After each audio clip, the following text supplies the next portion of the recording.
Dani. Para todos aquellos que tenían sus preguntas, dudas. Ah, ya, Tomás, pero no entiendo. Entonces con más preguntas.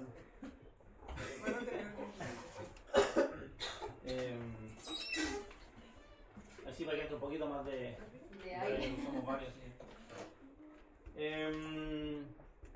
Bueno, ¿les parece si antes de iniciar el mensaje, ¿cuántos fueron ayer a la iglesia a celebrar Pascua?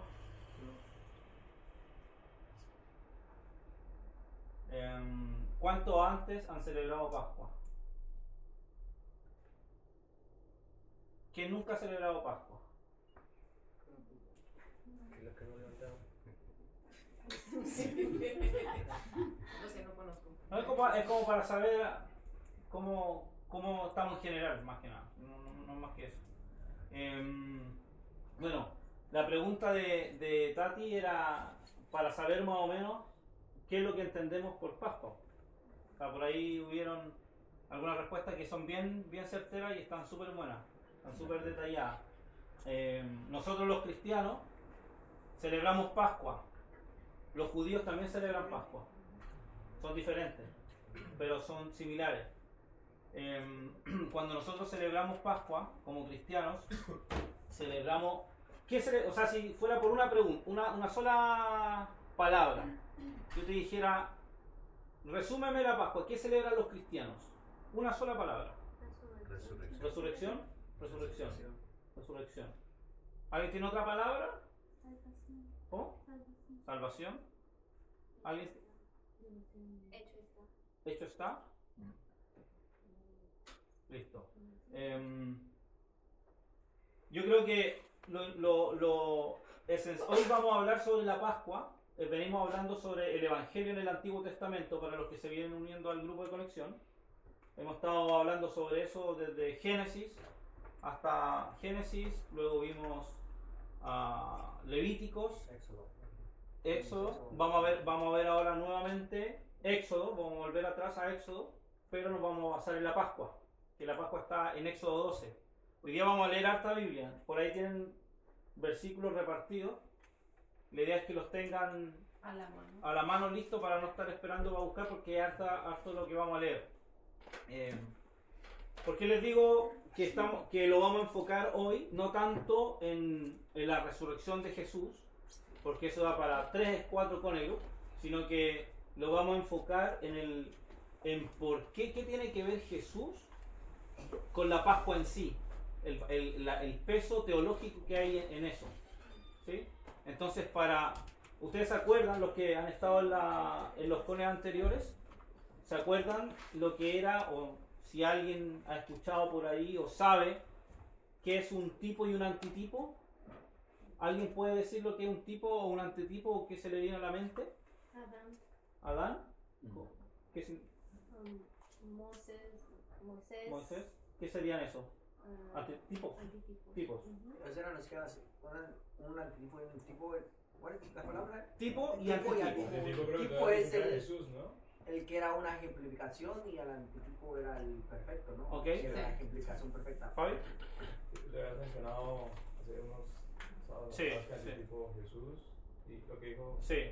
El tipo es la sombra de algo y el antitipo es el cumplimiento de esa sombra. En este caso, de Cristo. La Biblia dice que toda la Escritura habla de Cristo. Toda la Escritura habla de Cristo. Eso empieza desde Génesis en adelante. O sea que si yo voy a Génesis, yo voy a Números, Éxodo, Josué, Levítico, cualquier libro del Antiguo Testamento, yo puedo ver a Cristo, porque la Escritura me está diciendo que habla de Cristo, explícita o implícitamente. Eso es una sombra que después se cumple en Cristo, en el Nuevo Testamento. ¿Sí? Y eso puede ser un tipo de una persona, como Adán, por ejemplo, el primer hombre, o puede ser un evento especial, como la Pascua, que es lo que vamos a estudiar hoy, o puede ser alguna simbología especial, un objeto, un artefacto, la sangre, o algo así. También puede ser un tipo. Y el antitipo sería lo que se cumple, ¿sí?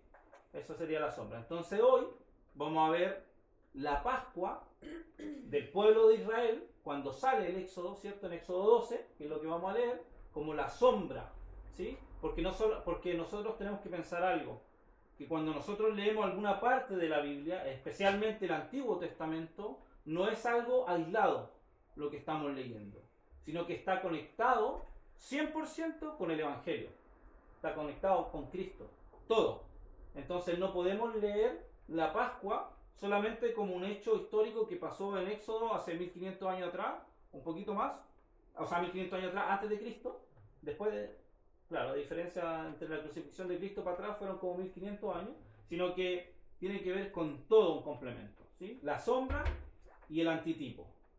Bien, entonces, para entender qué pasó en Getsemaní, qué pasó con la crucifixión de Jesús, tenemos que entender la sombra primero, tenemos que ver el original, qué pasaba en la planilla original, qué pasó, qué es lo que Dios implementó como fiesta. Y eso está en Éxodo 12. Veamos Éxodo 12 del 1 al 14.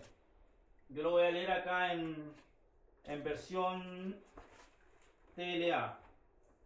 Así que si lo quieren buscar, la traducción en lenguaje actual es la que voy a leer. Éxodo 12 del 1 al 14. Cuando me digan lo tienen, avanzamos. Quiero que pongan harta atención. Aquí a mí me gusta mucho, cuando leo la Biblia, como imaginármela. Soy bien visual, entonces trato como de ponerme en el lugar de lo que estoy leyendo y tratar de ir imaginándome la historia. Como los árboles, el concepto que está diciendo, el cielo cómo estaba, de día, de noche, tratar de imaginármelo. ¿Sí? Eso es súper bueno para entender un poquito más. Entonces traten de ir imaginándose lo que le voy a leer. Éxodo 12, del 1 al 14. Dice: Cuando Moisés y Aarón aún estaban en Egipto, Dios les dijo: este mes será para ustedes el primer mes del año y el más importante. Digan a todos los israelitas que el día 10 de este mes cada familia debe apartar un cordero o un cabrito para comérselo. Los animales deben ser machos, de tan solo 1 año de edad y sin ningún defecto. Pero asegúrense de que el animal que elijan alcance para todos, pues cada miembro de la familia debe comer lo acostumbrado. Si alguna familia es muy pequeña como para comerse todo el animal, deberá compartirlo con la familia vecina. Cuando cada familia haya apartado su animal, deberá guardarlo hasta el día 14 de este mes, o sea 4 días. Y ese día al atardecer lo matará. Una vez que se reúnan para comer, tomarán un poco de sangre del animal y la untarán en el marco de la puerta de la casa. Esa noche comerán la carne del animal asada al fuego, acompañada de pan sin levadura y hierbas amargas. Pero no vayan a comerse la carne cruda o hervida. Tienen que asarla al fuego y comerse la cabeza, las patas y las tripas. Además, deben comer rápidamente, con la ropa y las sandalias puestas, y la vara en la mano, como si estuvieran apurados por salir. No deben guardar nada para el día siguiente, porque es la fiesta de la Pascua. En mi honor, lo que les sobre deberán quemarlo. Esa noche recorreré todo Egipto y mataré a todos los hijos mayores de cada familia egipcia, sea hombre o animal. Yo soy el Dios de Israel y les daré su merecido a los dioses de Egipto. Pero ustedes, los israelitas, no deben tener miedo. La sangre que van a untar en los marcos de la puerta me servirá de señal. Cuando yo la vea, no les haré ningún daño a sus hijos mayores, sino que pasaré de largo. Y al final termina diciendo que de ahora en adelante ustedes van a celebrar esto en recordatorio de lo que va a pasar. Hasta el día de hoy lo hacen los judíos. Aquí hay algo interesante. ¿Cuál es el contexto de lo que está pasando acá? Como bien decía Vanessa, el contexto es la 10ª plaga. O sea, habían pasado, el pueblo de Israel estaba esclavo en Egipto. Estaba esclavo en Egipto bajo el faraón, qué sé yo, y cada vez era peor el trabajo, les pegaban más, sufrían más. Y como si se acuerdan, anteriormente, muchos años atrás, Dios le había hecho una promesa, un pacto a Abraham, que de él, de su generación, de su simiente iba a bendecir todas las naciones de la tierra, iba a ser un pueblo, qué sé yo. Bueno, resulta que va pasando el tiempo y ese pueblo está esclavo. No se está cumpliendo la promesa. ¿Sí? Está esclavo. Entonces el contexto es que Dios empieza a ir Dios por Dios. Los egipcios tenían muchos dioses y cada dios tenía que ver con algo. Entonces Dios implementa plaga, empieza a castigar al pueblo de Egipto. ¿Sí? Entonces empieza con las 10 plagas. ¿Sí? ¿Alguien? Bueno, todos yo creo que hemos visto la película por lo menos de Moisés y qué sé yo, ¿cierto? Entonces empieza con las 10 plagas. Y la última plaga era la muerte de los hijos mayores o de los primogénitos. ¿Sí? Ese era el contexto de lo que estaba pasando acá. Entonces Dios le dice a Moisés, le dice, bueno, prepárense, hagan esto, o sea, elijan un cordero, tiene que tener 1 año de edad, o sea, tiene que ser un corderito, chiquitito, pero que tiene que ser perfecto, sin mancha, sin nada, sin defectos, que no tenga sarna, que no sea ciego, que no sea cojo, nada. ¿Sí? ¿Y cómo se van a asegurar de eso? Lo van a tener 4 días en su casa, desde el día 10 al 14 del mes de Aviv o de Nisan. 4 días. ¿Por qué 4 días? Porque con eso ustedes se aseguran de que el sacrificio va a ser perfecto. De que, este cordero no tiene nada, está perfecto para el sacrificio. 100% sin defecto. Aprobado por Chayanne. ¿Sí? Son 4 días. ¿Sí? Entonces Dios les dice eso. Bueno, hagan eso, 4 días. Y en esos 4 días, después de eso, ustedes matan al cordero. Matan al cordero. Y cuando lo maten, esa sangre la vierten en un pote. Después dice, bueno, eso está más adelante. Con una brochita se hacen con hierbas, que se llama hisopo. Y esa, que es bien esponjoso, y eso lo untan en la sangre y lo ponen en los dinteles o en los postes, en la parte de arriba de la puerta, alrededor. Esa sangre. ¿Sí? ¿Por qué el contexto? Que Dios iba a mandar la 10ª plaga a matar a todos los primogénitos de la tierra de Egipto. ¿Sí? Esta parte es interesante porque Dios dice que va a matar a todo el primogénito de la tierra de Egipto, pero el pueblo de Israel no estaba exento de eso. Había una condición para que ellos no fueran heridos. La condición era la sangre en el poste de la puerta o alrededor de la puerta. Era una diferencia. Esa era la condicionante. Los israelitas no se iban a salvar porque eran superiores moralmente a los egipcios o porque eran el pueblo elegido de Dios. No se iban a salvar por eso. Porque de hecho uno estudia la historia del pueblo de Israel y hay muchos que eran idólatras. Muchos que no les importaba el Dios de Israel. Entonces Dios dice, bueno, la única manera que a mí me va a hacer de señal para yo no matarlos va a ser la sangre en la puerta. Eso es la condicionante, la sangre en la puerta. ¿Sí? Eso está pasando, ese es el contexto de lo que está pasando antes. ¿Y qué viene después? Resulta que ellos hacen cenan, matan al cordero, ponen la puerta a las 12 de la noche. Dice que pasa el ángel de la muerte por todo Egipto y mueren todos los hijos mayores de Egipto. Todos. Hay una gran lamentación en el país, en la tierra, y es ahí porque hay un detalle importante que le dicen, ustedes van a cenar, pero vestidos como que si se van a ir rápido. En el contexto judío de la época, cuando son como los asiáticos, los judíos en ese entonces, que uno entraba y se sacaba los zapatos dentro de la casa, no andaba con zapatos dentro de su casa, sino que porque se sacaban eso y era como símbolo de descanso, estar en su casa. Entonces, ¿por qué Dios les dice ahí, pero van a usar las sandalias, van a estar con sandalia puesta? Algo que es raro, porque ellos no usan sandalia adentro. Y dice que se van a ceñir los lomos en otra versión, o sea que van a estar listos para salir caminando rápido. Van a estar con el bastón en la mano, o sea, estos que se apoyan, ¿sí? Para caminar. Y van a comer apurados, dice. No van a comer, es como una cena como lo hacemos hoy, así como tranquilo, recordando. No, rápido. Comamos rápido que nos tenemos que ir. Así tienen que comer. Cuando hacen eso, inmediatamente después de eso, pasa alrededor de 1 hora, medianoche, y muere toda la gente, todos los hijos mayores en Egipto. Entonces ahí, como hay tanta lamentación, que incluido muere el hijo del faraón, que para ellos era el dios, el heredero de un dios, era su nuevo dios, Entonces ahí el faraón llama a Moisés y Aarón alrededor de las 2, 3 de la mañana, de la madrugada, y les dice, bueno, los llama, váyanse. Sacan de todo su pueblo y váyanse de acá. Entonces ellos se van rápido, y este es el contexto, está todo pasando en esta hora de la noche, de la madrugada. Y ellos se van, y a eso como de las 8, 9 de la mañana, entre 7 y 9 de la mañana, empieza el éxodo, y ellos se van. Y los egipcios ya así como váyanse, y le empiezan a dar las joyas y qué sé yo. Las joyas que después hacen un becerro de oro y qué sé yo. Y ya lo habíamos estudiado, ¿verdad? Ese es el contexto de lo que está pasando. Esa es la Pascua. Comían pan sin levadura también, porque la levadura, el ser sin levadura es rápido de cocinar. ¿Por qué? Porque están apurados. Si hubiese sido con levadura, tienen que empezar a esperar, exacto. Sino que era rápido. Era todo un contexto de apurado, porque nos vamos. Dios nos va a sacar. Y Dios establece la Pascua. Este es un detalle súper importante, sin antes que pasara.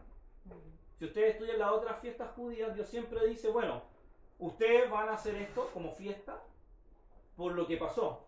Ustedes van a hacer esto, esta fiesta, por lo que pasó. Ustedes van a recordar esta fiesta y van a hacerlo en memoria de lo que pasó. En este caso no había pasado nada. Dios les dice, van a hacer esto y van a recordarlo, pero no había pasado nada. Todavía no había pasado nada. Pero le creyeron a Dios. Después de eso, el pueblo sale, se va y bueno, y ahí el faraón se arrepiente, qué sé yo, y pasa todo eso. Por eso es que tenían que irse rápido, ¿sí? Esa es la fiesta, esa es la Pascua. Eso está pasando en ese contexto. Dios establece esa Pascua, esa fiesta, y después se llama también la fiesta de los panes sin levadura. Hasta ahí vamos bien, ¿verdad? Sí. Todos vamos entendiendo. Es el pasaje central, Éxodo 12, la Pascua.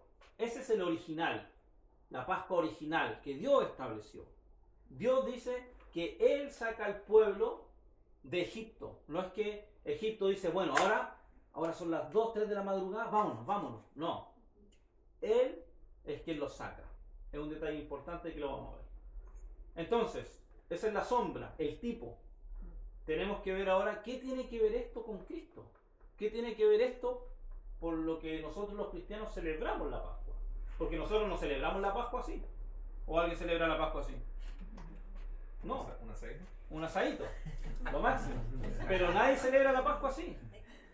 A excepción de los judíos. Pero los cristianos no celebran así la Pascua. ¿Por qué?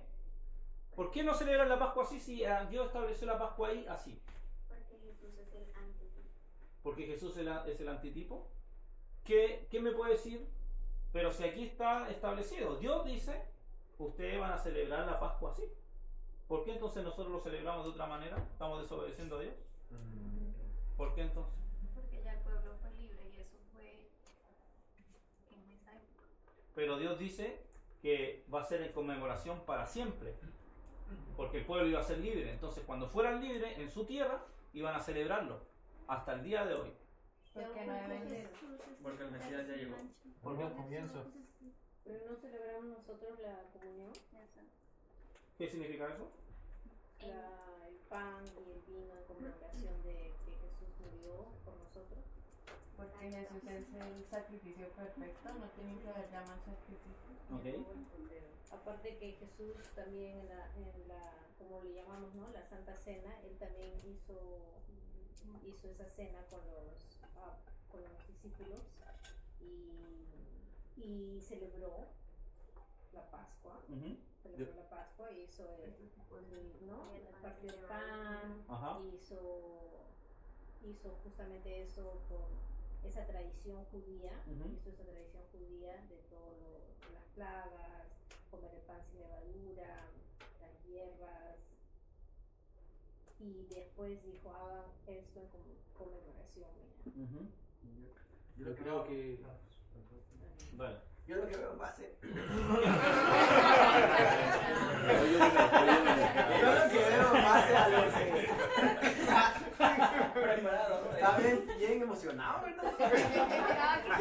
Yo lo que veo basado en lo que hemos leído es que no lo celebramos de esa manera porque, como dijimos, era un tipo de antitipo. Jesús vino a completar lo que ahí era para los judíos un ejemplo de muerte. Porque si podemos ver, leemos en donde dice que tenían que cubrir las puertas de sus casas con sangre para que no murieran. Pero a nosotros estamos cubiertos con la sangre de una persona, no tenemos que poner una pared y decir, entonces ese es el tipo y la ejemplificación la vino a realizar Cristo ahora, y no celebramos de esa misma manera, porque ya no necesitamos cubrirnos literalmente, porque ya somos cubiertos a raíz del sacrificio que Jesús hizo. Basado en lo que leemos, creo que eso es lo que podemos celebrar de esa manera. Francisco. Creo que también se cumple este antitipo de Cristo, porque Cristo murió una vez y para siempre, y además, como dice en el Nuevo Testamento, nos libró del imperio de la muerte. Entonces todo este asunto se vino a cumplir de forma espiritual. Entonces la diferencia con los judíos es que ellos todavía están esperando a su Cristo que los libere del imperio, pero nosotros ya fuimos y ya nos libró de esa muerte eterna. Yo también tengo un aporte, o sea, que a raíz de eso veo, por ejemplo, digamos que también podemos ver cómo, porque digamos que el antiguo, o sea, ellos eran esclavos en Egipto, y también Pablo en Romanos dice que nosotros ya no somos esclavos del pecado, por lo tanto Él nos liberó. O sea, digamos que no solo se cumple lo de David, o sea, se cumplen, yo creo que en general muchas cosas, como el sacrificio perfecto del Cordero, que fue Él, que nos liberó del pecado, ya no somos esclavos del pecado, ellos ya no son esclavos de Egipto, sí, pues en general. Bueno, todos están bien en eso. En el contexto, cuando el Señor Jesús, ¿se acuerdan todos? Bueno, todos sabemos de la última cena, ¿verdad? La última cena. ¿Por qué? ¿Cuál es el contexto? ¿Quién me puede decir qué es la última cena? Pues es que el Señor Jesucristo estaba celebrando la Pascua, precisamente lo que usted acaba de decir. Sí, esa era como el recordatorio, el mandato que Dios pedía en ese momento. Pues todo tiene su eso, ¿no? Pero yo veo, y acoplándolo a lo que usted dice, entonces, Él celebró la Pascua, pero también implementó la cena, que es prácticamente la continuación de la Pascua. Pero también es increíble cuando leemos en Lucas, Él le da la instrucción a dos de los discípulos. ¿Me corriges cuáles son?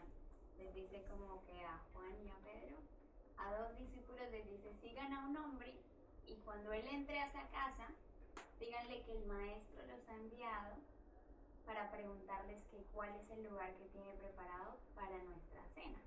Y ellos se quedan así como, ok, lo hacen, siguen a una persona y cuando entran le preguntan, ¿cuál es? El maestro manda a decir que cuál es el lugar que tienes preparado para la cena. Y efectivamente está preparado todo, el pan sin levadura, y es cuando recordamos en Lucas 22:19, si no estoy mal, Sí. cuando Jesús hace esto, que toma el pan, da gracias y les dice, este es mi cuerpo. Y luego toma la copa, la levanta, da gracias y dice, esta es mi sangre.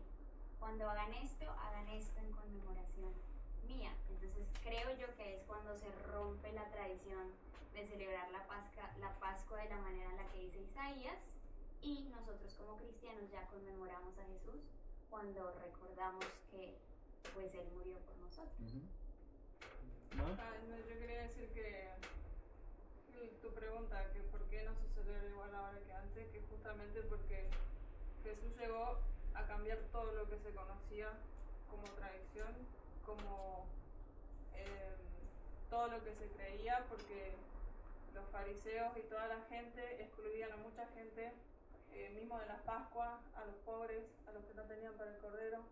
Entonces, cuando Jesús se enoja en el templo, dice que esa tradición y eso de que la gente iba a vender los corderos lo convirtieron más como en un negocio que en un simbolismo. Entonces, la muerte de Él, como dicen, Él es el cordero que va a reemplazar la tradición antigua, y Él va a ser la sangre que se va a derramar en lugar de la otra sangre de la Pascua. Perfecto, eso es lo que pasó. Por eso es que nosotros los cristianos celebramos la Pascua de esa manera, porque el Señor Jesús lo cambió completo. Lucas 22, ¿quién tiene Lucas? ¿Alguien lo tenía por ahí? Lucas 22, 19. Yo te lo digo. Esa trampa. Puso ChatGPT, pero casi. Y tomó el pan, No se spoileó. dio gracias lo partió y se lo dio a ellos diciendo, esto es mi cuerpo, que por vosotros es dado. Haced esto en memoria de mí. ¿Y quién puede leer Lucas el siguiente versículo? Que lo tenía el 20, 22-20. De igual manera, después que hubo cenado, tomó la copa diciendo, esta copa es el nuevo pacto de mi sangre, que por vosotros se derramará. Se derrama. Sí. ¿Cuál es el contexto entonces? Como bien decían, están celebrando la Pascua judía. Jesús era judío. Entonces, ¿qué estaban haciendo? Celebrando la Pascua. Eso estaban haciendo. Y aquí es donde empieza el detalle. Cuando uno empieza a analizar la Biblia, a estudiar la Biblia, lo que siempre se recomienda es profundizar en la Biblia. Hacerse muchas preguntas. Para profundizar, hasta ver a Cristo ahí. Entonces, cada cosa, cada detalle que está en la palabra de Dios tiene un porqué. Nada está por casualidad. Hasta la genealogía, el censo, o sea, absolutamente todo tiene un porqué teológico que se cumple en Cristo. ¿Sí? Entonces, eso es lo que queremos, lo que quiero que veamos hoy. El contexto del Señor Jesús, en la última cena, estaba con sus 12 discípulos, ¿verdad?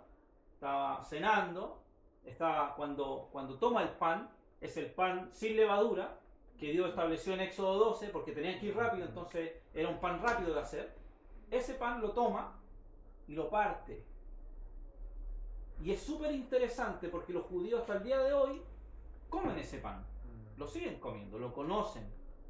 Pero la diferencia es que Jesús se lo atribuye a él. Él dice, bueno, en otras palabras dice, bueno, ya no vamos a celebrar esto como siempre, sino que ahora esa Pascua soy yo. O sea, ahora ustedes van a celebrarme a mí. Es exactamente lo que pasa en Éxodo, el mismo patrón. Dios establece una fiesta que en conmemoración de algo que aún no ocurría. Jesús establece la nueva conmemoración, lo redefine para celebrarlo en conmemoración de algo que aún no sucedía. Es exactamente el mismo principio, porque cada patrón es lo mismo, es la sombra y el antitipo. El antitipo y el tipo antitipo, sombra y lo que se cumple. ¿Sí? Es interesante. Y después dice que lo que leía Diego es que toma el vino, la copa de vino. Dice, esta es mi sangre. ¿Sí? Eso es interesante porque si ustedes vuelven a leer Éxodo, lo que leímos, en ninguna parte Dios estableció eso. En ninguna parte la Pascua se celebraba con una copa de vino. De hecho, el vino en ese entonces en Egipto para los esclavos era imposible. No existe. No hay vino ahí. Pero la tradición judía luego empezó a implementar 4 copas de vino que se tomaban en la Pascua. Y Jesús no fue la excepción de hacerlo. Jesús cumplió con toda la tradición judía. Y la tradición judía decía que eran 4 copas. Y eso está basado en Éxodo 6, donde Dios dice, yo le hago esto, yo lo saco de esto, por esas cosas. Son cosas que no vamos a profundizar, pero son 4 copas. Y los estudiosos, los eruditos, dicen que cuando Jesús está tomando esta, dice que está tomando la tercera copa. Y la tercera copa en la tradición judía se llamaba la copa de la reconciliación. Y esa es la copa que el Señor Jesús dice, bueno, esta es mi sangre. La copa de la reconciliación. Es un detalle súper importante porque después dice que él no toma la cuarta copa. Dice que, ahí dice en Lucas 22, que no lo vamos a leer porque si no nos vamos a extender mucho, pero dice que en Lucas 22 el Señor Jesús dice, bueno, después de lo que pasa, que esta es mi sangre, bla, bla, bla, tercera copa, ya no voy a volver a beber más hasta el reino de Dios. ¿Sí? Hasta ahí corta eso. Pero la conmemoración es esa, lo que estamos celebrando ahora los cristianos. Cortar el pan, comerse el pan y el vino. En conmemoración de la Pascua, que nuestra Pascua ahora es el Señor Jesús. Ya no es lo que se establecía para los egipcios en el Éxodo, sino que ahora nuestra Pascua se redefine. Sino que es el Señor Jesús en la Pascua. La sombra, el ejemplo, la práctica, era el Antiguo Testamento en Éxodo. Hasta el día de hoy, como lo celebraban los judíos. Pero lo que se cumplió perfecto fue en Cristo. Cristo lo establece para siempre. ¿Sí? Entonces ahora quiero que veamos 5 puntos, como ver la sombra y cómo se cumple, la sombra y cómo se cumple, para que veamos un poquito el peso teológico de lo que es la Pascua en Éxodo 12. ¿Sí? Entonces el primer punto es el cordero, el animal. ¿Quién puede leer? ¿Quién tenía? Aquí se repartieron versículos. ¿Quién puede leer Éxodo 12, 3 y Éxodo 12, 5, 6? ¿Alguien lo tenía por ahí? ¿Ese? ¿No? Lo leo yo. ¿Éxodo qué? Ah, no. Lo leo yo. Dice Éxodo 12, versículo 3 y versículos 5 y 6. Y que alguien se prepare. Que alguien se prepare con Juan 1.29. Juan. Sí, el que. Ok. Se repartió Juan 1.29, Juan 18.38 y 1 Corintios 5.7. ¿Y hebreo? Sí, más adelante. Listo. Éxodo Dice 12, ¿qué? ¿Cuál 13 era al 7. primero? O sea, Éxodo 12. No, lo de Éxodo siempre va a ser Éxodo 12. Ahí está la historia de la Pascua. Solo que vamos a ir moviéndonos de versículos. Versículo 3 y 5 y 6. Dice.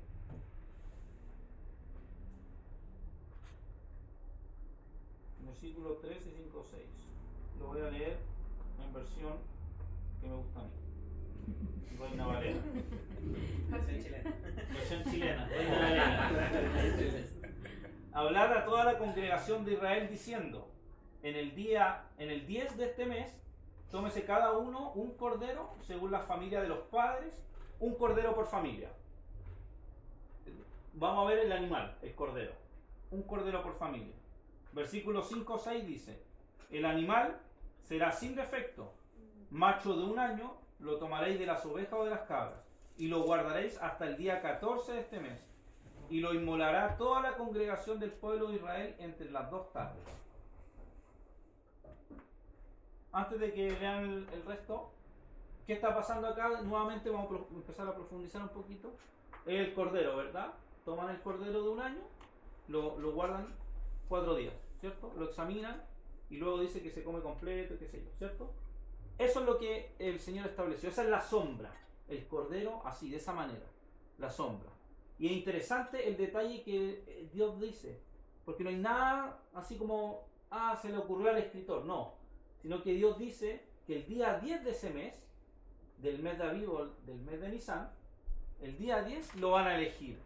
Ok. Hoy es 10. Perfecto. Y el día 14, hasta el día 14 lo van a tener. 4 días en su casa. Eso no es porque sí. Tiene un porqué que se cumple en Cristo. ¿Quién puede leer Juan 1.29? Yo lo tengo. Al siguiente día vio Juan a Jesús que venía del Hijo. Aquí el Cordero de Dios que quita el pecado del mundo. Y el 18.38, Dice, ¿qué lo tiene? yo también. Le dijo Pilato, ¿qué es la verdad? Y cuando hubo dicho esto, salió otra vez a los judíos y le dijo, yo no hallo en él ningún delito. ¿Y qué dice 1 Corintios 5.7? 5:7 yo. Limpiaos pues de la vieja levadura, para que seáis nueva masa, sin levadura como sois, porque nuestra Pascua, que es Cristo, ya fue sacrificada por nosotros.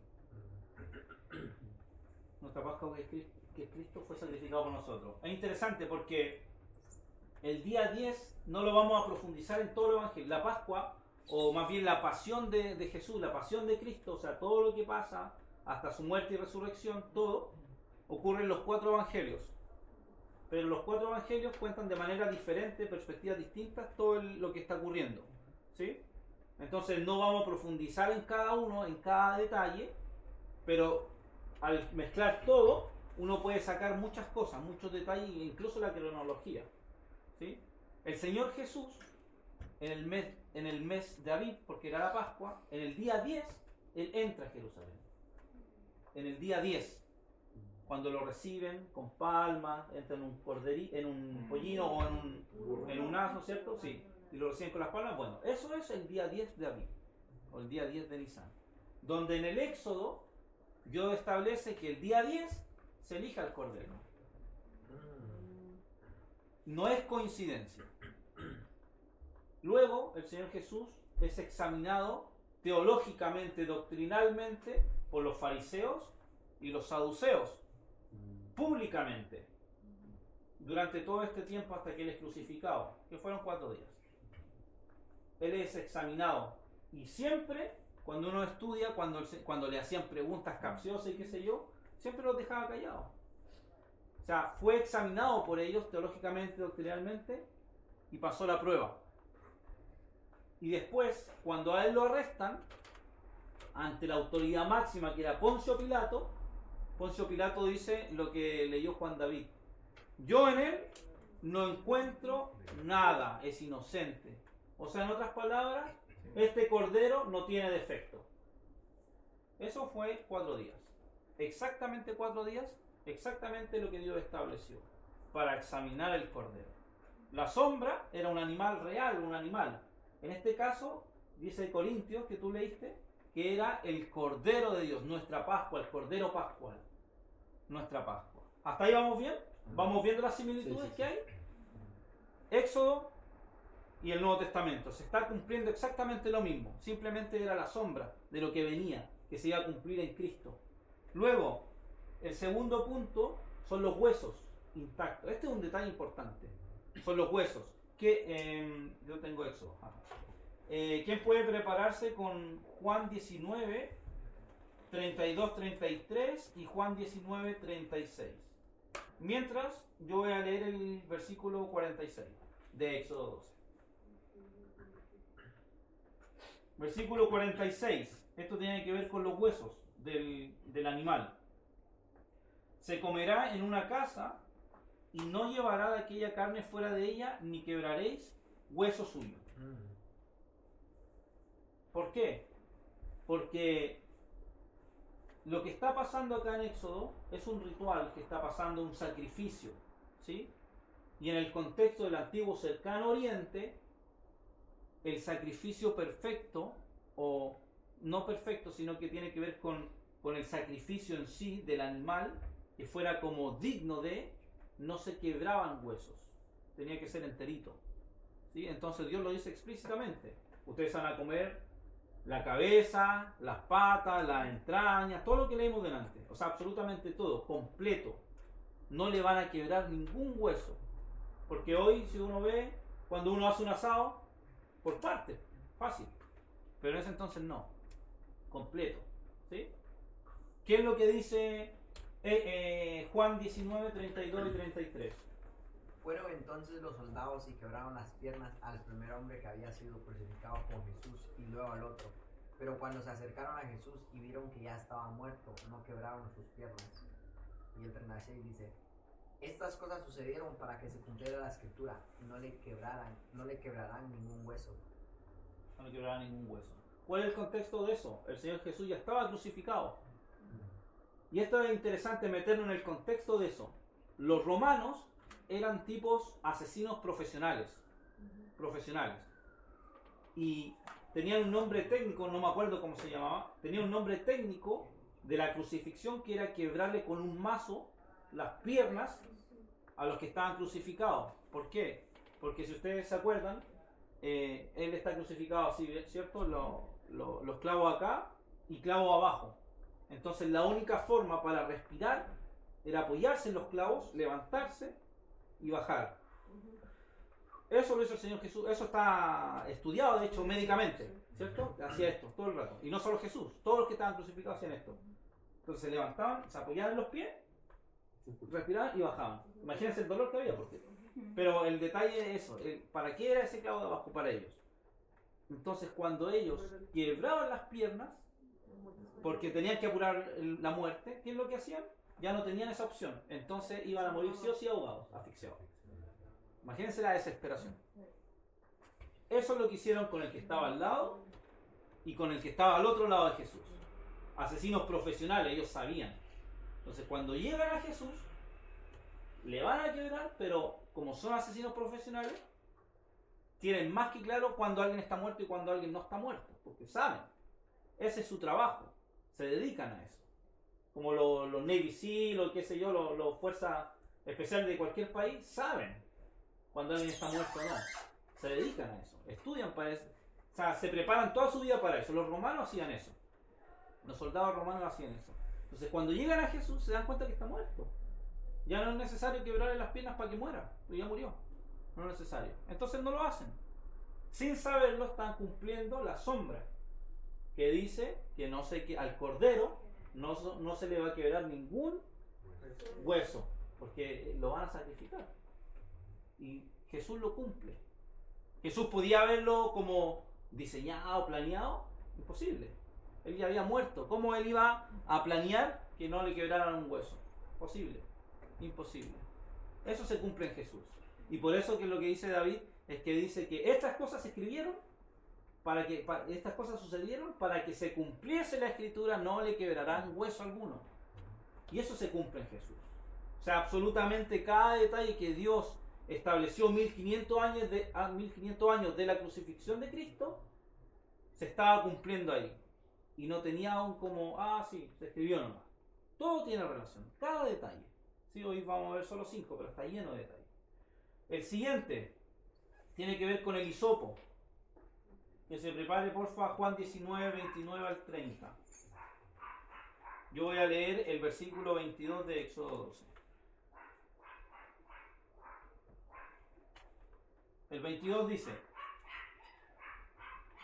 y tomad un manojo de hisopo y mojadlo en la sangre que estará en un lebrillo o en un pocillo, y untad el dintel y los 2 postes con la sangre que estará en el lebrillo, y ninguno de vosotros salga de las puertas de su casa hasta la mañana.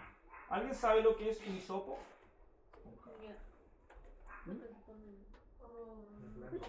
¿Ah? Sí, que se pone en un poquito, ¿no? Un esto de algodón, ¿no? Lo que se pone en el oído para limpiarse. ¿Eso le llaman hisopo? Nosotros le decimos sopa a eso. Nosotros le decimos así por eso. ¿Eso le hizo cotonete? Cotón. Sí, eso. ¿Cómo usted le hizo? Pero ese es el más grande, ¿no? Sabemos El que hisopo es grande. pero viene Como el el hisopo golpe es cuando viene así, Largo. suenan. largo. Es como el Un hisopo en conjunto de términos baño. médicos es como la gasa doblada con la que se aplica para limpiar la Ajá. herida. Viene de eso, ¿no? Con Un palo que le pusieron una tela. Y pusieron el vinagre. ¿Lo usan o no? No, el hisopo era una planta que se daba muy común, era una planta común y corriente en verdad, que se daba mucho en el antiguo cercano oriente. Eso era el hisopo, una plantita, pero que era muy esponjosa.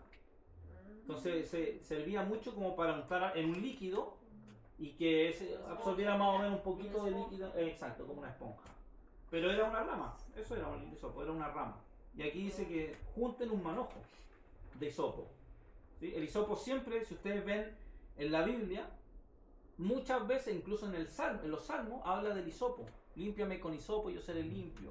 Siempre se relaciona con la limpieza o con un sacrificio, pero siempre se relaciona con algo así, similar. En este caso, Dios no le dice hágalo con hisopo porque sí. Todo está conectado con algo. La sangre del cordero, el hisopo iba a tocar la sangre del cordero. Iba a ser puesta en el dintel, en la madera de la puerta.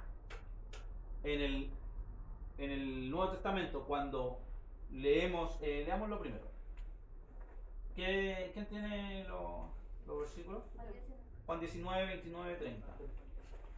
¿Sí lo tenía? Había allí una vasija llena de vinagre, así que empaparon una esponja en el vinagre, la pusieron en una rama de hisopo y se la acercaron a la boca.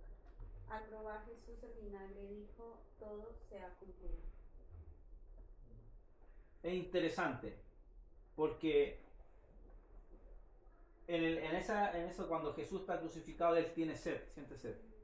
¿Qué es lo que toman los soldados? ¿Qué es lo que tomaban los soldados romanos? Tomaban un vino barato.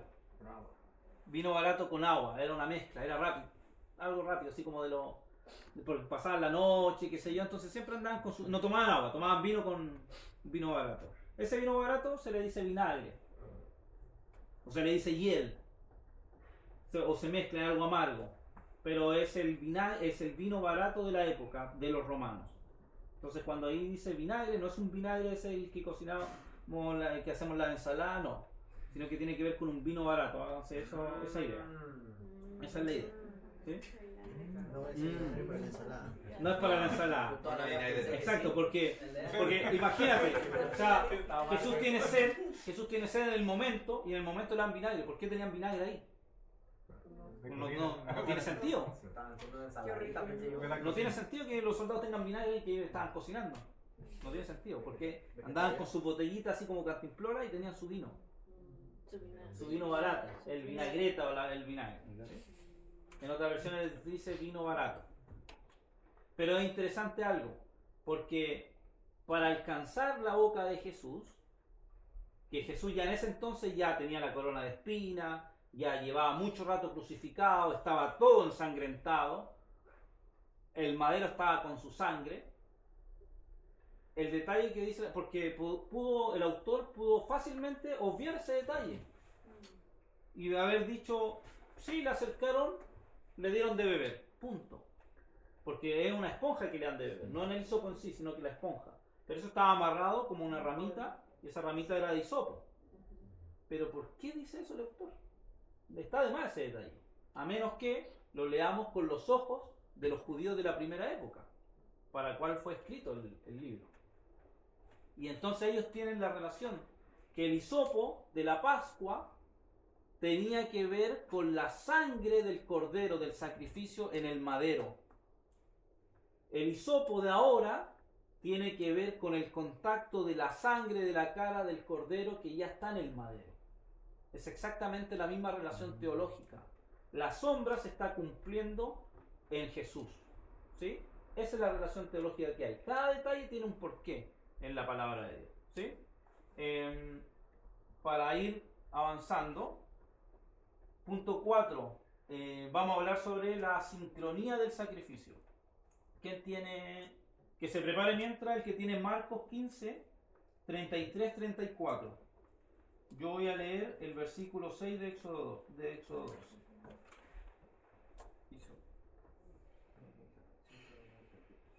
Versículo 6. Dice, versículo 6 de Éxodo 12. Y lo guardaréis hasta el día 14 de este mes, y lo inmolará toda la congregación del pueblo de Israel entre las 2 tardes. ¿Alguien tiene otra versión de eso? Esta es Reina Valera. ¿Alguien tiene Una traducción divina. TLA. sí, TNB, NTV? ¿Qué es esto? ¿Qué número? El 6. 12-6. 12-6. Sí, ¿qué dice la TLA? Cuando cada familia haya apartado su animal, deberá guardarlo hasta el día 14 de este mes y ese día al atardecer lo matará. Ok. Muestra la tele. Bien. ¿Quién puede leer? No, antes. Lo que habíamos visto, ¿verdad? Ellos eligen el cordero, ¿cierto? ¿Se acuerdan que a la medianoche Dios mata a los primogénitos? Porque ellos terminan de cenar tipo 11 de la noche. Parten temprano, a las 7, 8 de la tarde ya están cenando. Pero todo ese ritual, toda esa cena dura bastante. Pero cuando matan al cordero, dice que tiene que ser entre las 2 tardes. ¿Qué es entre las 2 tardes para el calendario judío? Porque no es el mismo calendario nuestro. Que tiene que ver que es entre la primera tarde termina a las 3 y la siguiente termina a las 6. O sea, cuando ya empieza a anochecer, pero aún hay luz. O sea que entre las 3 y las 6 de la tarde, a las 3 iniciaban entre las 2 tardes. Entonces a esa hora tenían que matar al cordero. ¿Qué dice Marcos? Marcos 15, 33, 34. Dice, desde el mediodía y hasta las 3 de la tarde toda la tierra quedó en oscuridad. A las 3 de la tarde Jesús gritó con fuerza, Eloi, Eloi, lema sabactani, que significa Dios mío, ¿por qué me has abandonado? Jesús muere entre las 2 tardes. A las 3 de la tarde, clavado. Exactamente cuando había que matar al cordero en la Pascua. Y no solo eso, recuerden que el contexto de la muerte de Jesús es en Pascua. Por lo tanto, Jesús estaba en el Gólgota, fuera de la ciudad, en el Gólgota, en un monte alto, con todos los crucificados, porque no era el único, todos los crucificados, todos los ladrones, los malos, los que estaban sentenciados a muerte. A las 3 de la tarde Jesús muere y da esas palabras. Hay un eclipse antes, se oscurece todo, pero a las 3 de la tarde, adentro de la ciudad, en el templo, en el segundo templo, el sacerdote estaba tocando el shofar, que es un cuerno, para dar inicio al sacrificio nacional, para matar al primer cordero por la nación. paralelo a eso, o sea, muere el primer cordero o se toca el shofar para matar al primer cordero establecido en Éxodo 12 y Jesús muere en el momento, paralelo. O sea, algo sumamente potente teológicamente. El cordero pascual que leíste en 1 Corintios está muriendo por todo el mundo versus el cordero que cada familia llevaba al templo, porque se seguía haciendo. O sea, el templo estaba lleno de corderos, miles de corderos, porque cada familia lo llevaba, ya no se mataba en la casa, ya no se pintaban los dinteles de cada casa, sino que se llevaba al templo. Entonces el patriarca, el jefe de familia, la cabeza de la familia, el padre, elegía el cordero, después de tenerlo 4 días, lo llevaba ante el sacerdote, y ahí el sacerdote lo mataba. Y entonces esa sangre se tiraba en el templo, ¿sí? En el atrio, se hacía en el patio. Así se hacía. O sea, ese era el contexto de lo que estaba pasando. Pero teológicamente Jesús estaba muriendo como el Cordero de Dios a las 3 de la tarde. El Cordero que había que matar para pintar los dinteles de sangre para que Dios pasara por alto y no matara a nadie. Eso es un principio que se llama el principio de la sustitución o de la vida por vida. ¿Por qué? Porque en Éxodo está diciendo, bueno, en el dintel de la puerta, esto es algo interesante, porque en el antiguo Cercano Oriente era normal tomar las puertas, no sé si ustedes han visto fotos antiguas, no solamente de cosas bíblicas, sino que de la cultura antigua, con amuletos en las puertas, una herradura, por ejemplo, en la puerta, o inscripciones en las puertas, qué sé yo. Bueno, ¿por qué? Porque antes se creía que la puerta era la parte más débil de la casa y por ahí se podían entrar espíritus malos. Entonces la gente, en su superstición, marcaba sus puertas.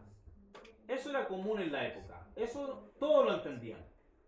Pero la única diferencia, y que fue una excepción a la regla, que Dios dijo, márquenla pero con sangre. Eso era algo que está hablando, o sea, algo loco. Eso es imposible.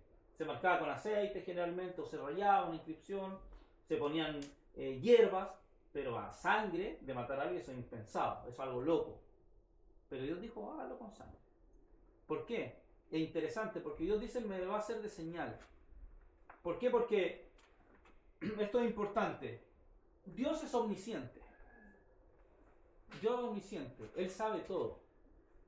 Entonces, yo le hago una pregunta.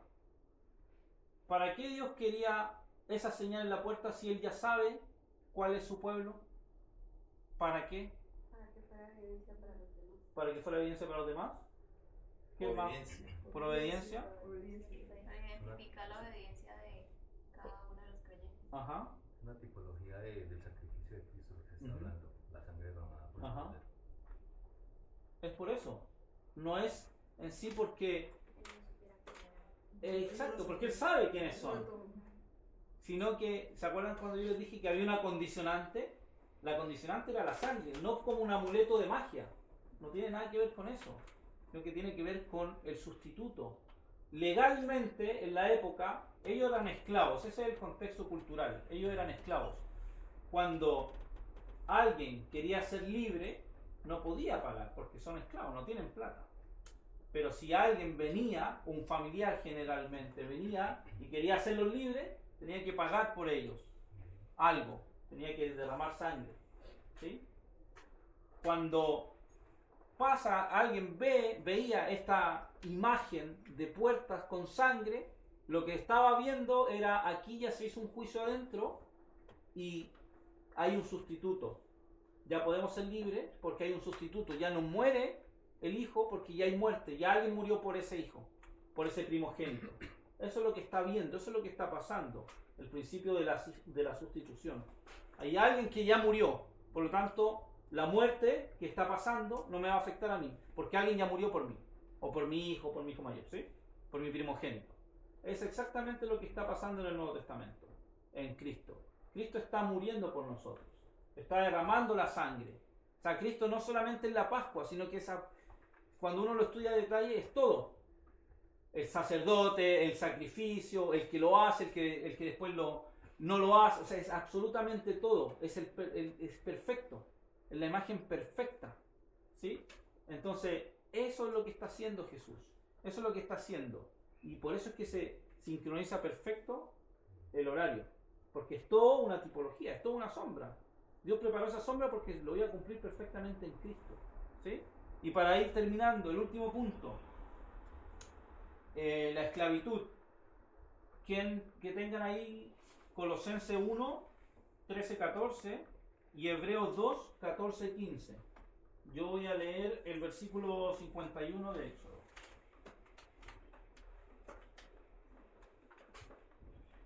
Que es el último versículo. Y en aquel mismo día sacó Jehová a los hijos de Israel de la tierra de Egipto por sus ejércitos. ¿Quién tiene Colosenses? Dice, pues Él nos rescató del reino de la oscuridad y nos trasladó al reino de su Hijo amado, quien compró nuestra libertad y perdonó nuestros pecados. ¿Y Hebreos?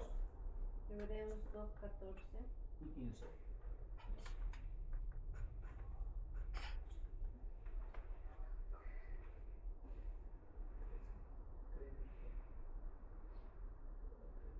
Así que por cuanto los hijos participaron de carne y sangre, él también participó de lo mismo, para destruir por medio de la muerte al que tenía el imperio de la muerte, esto es, al diablo, y librar a todos los que por temor de la muerte estaban durante toda la vida sujetos a servidumbre. En la Pascua del Éxodo, entonces la sangre, retomando eso, la sangre era para decir, bueno, nosotros ya no estamos bajo la soberanía del faraón, sino que ahora estamos bajo la soberanía de nuestro rey, del Dios de Israel en este caso ahora, ¿sí? Y por eso es que no es que ellos salen, sino que Dios dice, en el último versículo de Éxodo 12, Dios es quien los saca, porque Dios es quien los compra, porque ahora están bajo la soberanía de ese rey, no del rey anterior. Entonces ahora pueden salir. Y es exactamente lo que hace el Señor Jesús. Cuando Él muere, no solamente es el sacrificio, sino que Él dice que ahora Él ya no pertenecemos al imperio o al reino de la muerte, del diablo, sino que ahora fuimos comprados por otro rey, Jesús. Eso es lo que está haciendo. Está diciendo, ahora me pertenecen porque ya el sacrificio está, ya se roció la sangre, ahora son míos. Eso es lo que está pasando, ¿sí? Y para ir terminando, hay un detalle súper importante, porque la cena había que comerla. No solamente era un ritual de matar el cordero y listo, no. Había que comerse al cordero. Había que comerse al cordero. Había que interiorizarse con lo que estaba pasando. Los israelitas tenían que interiorizarse con el sacrificio, comer esas hierbas amargas que dice. El pan sin levadura rápido, pero tenían que hacer lo suyo. Es exactamente lo que el Señor Jesús empieza a demandar después. Obediencia, santidad, había que seguirlo, un camino. El Evangelio no se trata de hacer algo un domingo o una fiesta de Pascua.